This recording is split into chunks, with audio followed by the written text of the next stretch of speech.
Sa init ng panahon, simple lang ang solusyon. Kaya for today's video, gumawa nga pala ako ng sorbetes dito sa bukid gamit ang Jolly Coconut Cream at Jolly Peach Chubs. At grabe, ang sarap! Wow!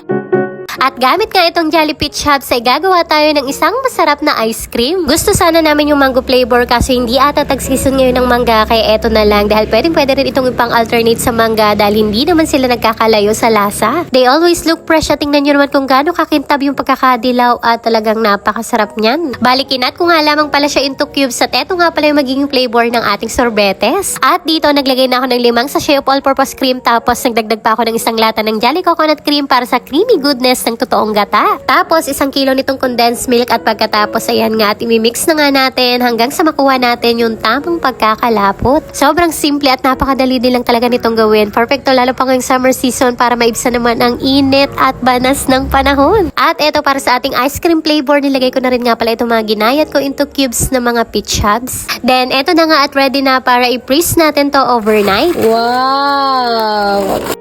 At sa pinakang toppings ulit, naglagay pa nga kami dyan ng mga Jolly Peach Chubs para mas magmukhang katakam-takam. Ginawan ko rin nga ng ice cream stick itong 2 kong anak para maalwan nilang hawakan. Tignan nyo at tuwang-tuwa, ayan nga sila. Grabe, sobrang sarap nito. Perfect combo talaga yung Jolly Peach Chubs na merong Jolly Coconut Cream. Talagang mas pinasarap at mas pinakreamy. Iba talaga yung naibibigay na joy kapag merong ice cream, nakakagaan ng araw.